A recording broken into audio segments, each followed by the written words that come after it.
22 orang tewas dalam kebakaran gedung Terra Drone di Jakarta pada 9 Desember 2025. Korban tewas diduga karena terjebak di lantai atas gedung.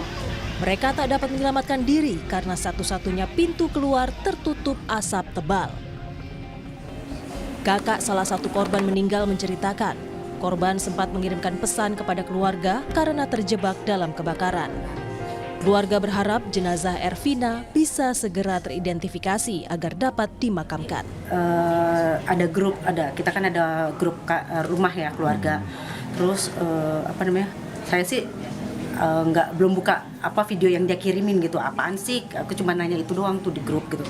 Itu kata adekku, itu Vina teh kata gitu, itu di kantornya Vina kebakaran kata gitu. Nggak sabar lagi kita nungguin dia. Kita kan maksudnya kita kan juga kan walaupun ada orang tua, ada bapak, ada kakak di sana, ada keluarga, tapi kita pengen cepet-cepet sampai gitu loh, biar dia udah tenang gitu loh kitanya. Korban lain dalam kebakaran ini adalah seorang ibu hamil yang terjebak di lantai 5 gedung Terra Drone. Korban sulit menyelamatkan diri karena tebalnya asap yang menutup akses keluar gedung Terra Drone. Identifikasi ya seperti identitas diri. Oh. Mohon maaf kalau untuk Mas sendiri yang jadi korban. Saya suami. Istri berarti istri Mas ya? Lagi hamil Mas? Ya. Berapa bulan? 7 bulan.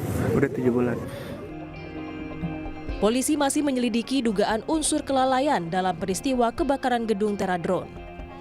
Salah satu yang disorot adalah tak adanya jalur evakuasi, sehingga membuat banyak korban sulit menyelamatkan diri karena terjebak di lantai atas. Tim Liputan, Kompas TV. Perkembangan proses identifikasi 22 korban meninggal dalam insiden kebakaran gedung Terra Drone kita tanyakan kepada jurnalis Kompas TV ada Ariel Wiranata dan juga juru kamera Bondan Wicaksono. Ariel, apakah seluruh korban kebakaran sudah bisa diidentifikasi sampai dengan sore ini?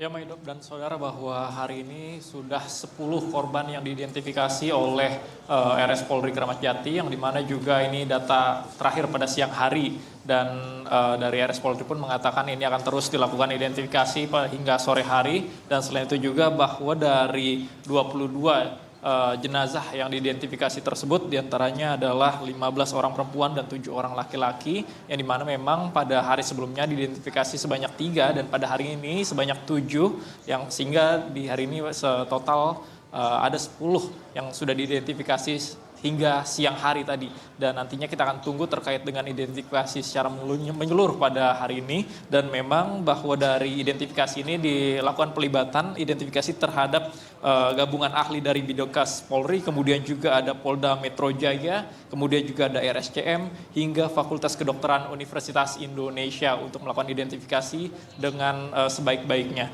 Dan selain itu juga bahwa dari korban yang sudah diidentifikasi jenazahnya sudah diserahkan kepada keluarga, yang dimana dari RS Polri menyerahkan terlebih dahulu kepada penyelidik, kemudian dari penyelidik menyerahkan kepada keluarga. Dan selain itu juga bahwa memang dugaan awal dari penyebab kematian korban yang sebanyak 22 tersebut, yang dimana informasi yang awal dugaan tersebut karena menghirup gas karbon dioksida atau CO2 yang terjadi pada saat kebakaran pada hari lalu. Dan selain itu juga bahwa memang proses ini melibatkan mulai dari antemortem lalu juga postmortem dengan melakukan kecocokan pada sidik jari, gigi hingga catatan medis. Dan selain itu juga bahwa memang informasi yang kami terima bahwa hingga saat ini juga sudah disiapkan tim trauma healing untuk memberikan kepada keluarga korban dan korban yang selamat. Dan memang penyebab kebakaran hingga saat ini masih dilakukan pendalaman oleh Puslapor. Maidop. Oke. Ini menarik ya Ariel, di kala masih jalannya penyelidikan kemudian juga proses identifikasi, Menteri Dalam Negeri turun langsung untuk mengecek soal sertifikat kelayakan dari gedung Terra Drone yang terbakar di kawasan Kemayoran kemarin. Apa kemudian aktivitas yang dimiliki atau yang biasa ditangani oleh Terra Drone ini?